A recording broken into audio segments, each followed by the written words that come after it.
علیکم ورحمۃ اللہ۔ ایک بہت اہم مسئلے کی وضاحت میں عرض کر رہا ہوں، اور ویسے تو میں نے رات میں تقریر کے بعد بھی اس مسئلے کی وضاحت کی تھی، اور آج دوپہر میں بھی میں نے غلام احمد رضا کے واٹس ایپ پہ یہ وضاحت بھیجی تھی، اور انہوں نے بھدراوتی والوں کو بھیجا بھی، لیکن کافی لوگوں تک شاید یہ بات پہنچی نہیں ہے۔ مسئلہ یہ ہے کہ کل بھدراوتی میں جو میرا پروگرام ہوا ہے وہ ایسی صورت تھی کہ نہیں ہو سکتا تھا۔ وہاں کے ایک صاحب ہیں، انہوں نے بڑی کوششیں کی، اور بعد میں پولیس کی نگرانی میں وہ تقریر ہوئی، اور مجھے سختی کے ساتھ لفظ وہابی، دیوبندی، شیعہ وغیرہ بولنے سے روکا گیا۔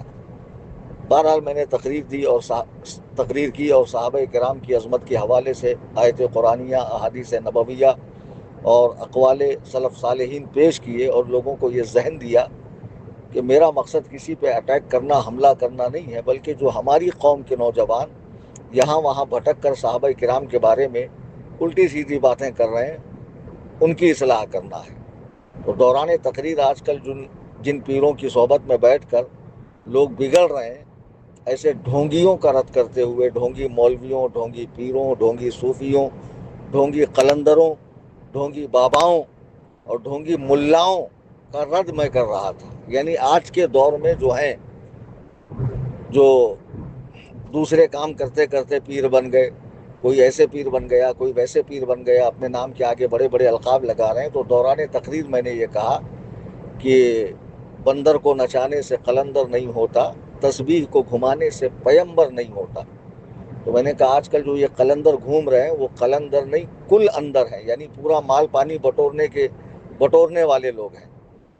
اب میں نے تقریر کے بعد جب میں اٹھا تو مجھے کسی نے کہا کہ یہاں پر کوئی ایک مقام ہے، وہاں کوئی ایک بزرگ تھے جن کا انتقال ہو گیا، زمانہ ہو گیا، تو یہ لقب ان کا تھا، یعنی قلندر، اور آپ نے ان کو کہا۔ میں نے کہا میں تو ان کو جانتا بھی نہیں، تو میں ان کے بارے میں کہوں گا کیوں؟ جب میں کسی شخص کو جانتا ہی نہیں تو میں اس کے بارے میں کہوں گا کیوں؟ جو آج کل کے ڈھونگی ہے میں ان کا رد کر رہا تھا۔ اب ظاہر سی بات ہے میں مولویوں کا رد کر رہا ہوں، تو اب کیا ہر عالم اپنے اوپر لیں گا کہ حضرت نے میرا رد کیا؟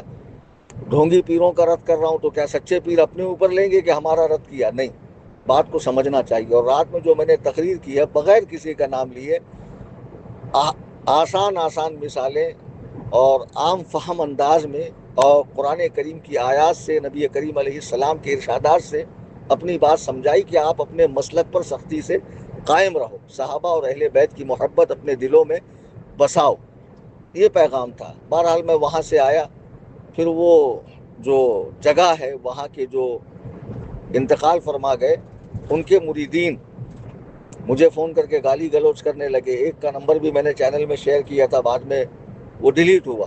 تو ان کے مریدین نے آگے جو میرے پروگرام تھے کرناٹک میں، جیسے آج ملے بن نور کا تھا، کل داون گیرے کا تھا، پرسوں ہریہر کا تھا، ہبلی کا تھا، سارے پروگرام کینسل کیے۔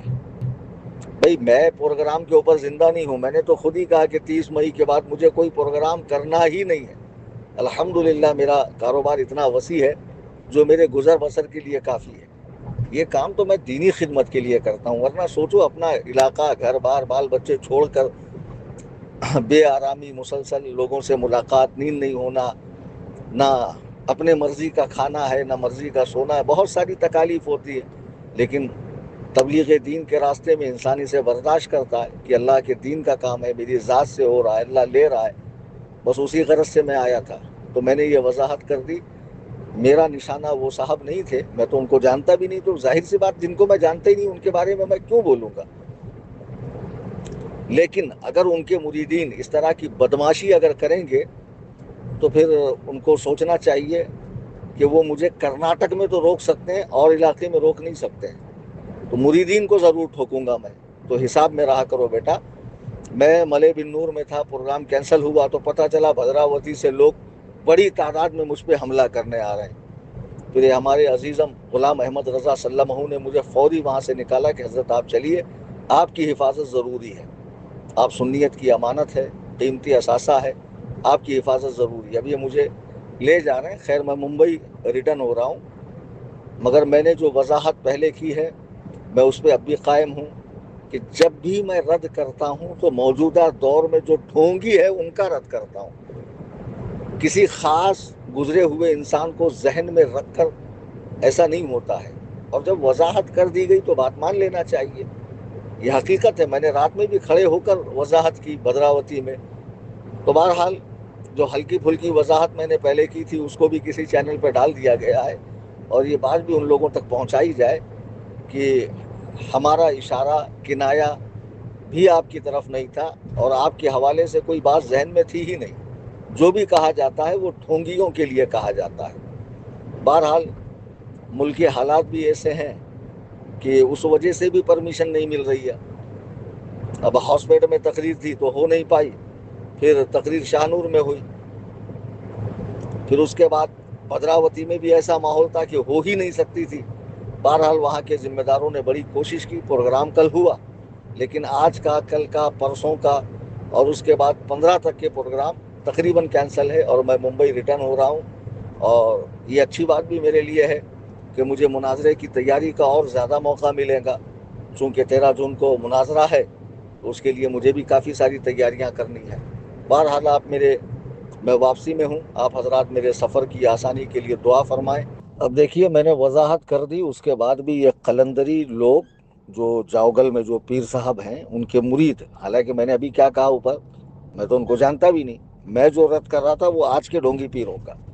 ان کے مریدین مجھے فون پر گالیاں دے رہے ہیں مسلسل. تو ایک کام کرتا ہوں، میں ایسی جتنی گالیاں آتی سارے نمبر کو لسٹڈ کر کے پھر گروپ میں ڈالتا ہوں، چینل میں، پھر ان کو پتہ چلے کہ کال کرنا، ہریسمنٹ کرنا، گالیاں دینا یہ کیا ہوتا ہے.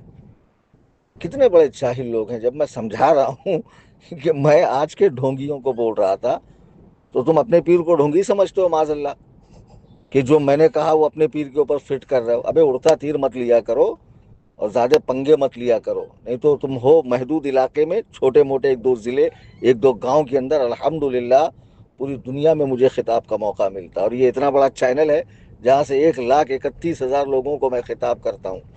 تو اب جو گالیاں مجھے آئیں گی سارے نمبر لکھ لوں گا اور پھر رضوی شعروں کے حوالے کروں گا. پھر جھیلتے رہنا بیٹا. سمجھ میں آئی بات؟ شرافت سے رہو اور سمجھ جاؤ کہ میں نے ان کو نہیں کہا تھا، آج کے لوگوں کو کہا تھا. اس کے بعد بھی فون کرو گے تو پھر آگے کے ذمہ دار اپنی ذلت و رسوائی کے آپ خود رہیں گے.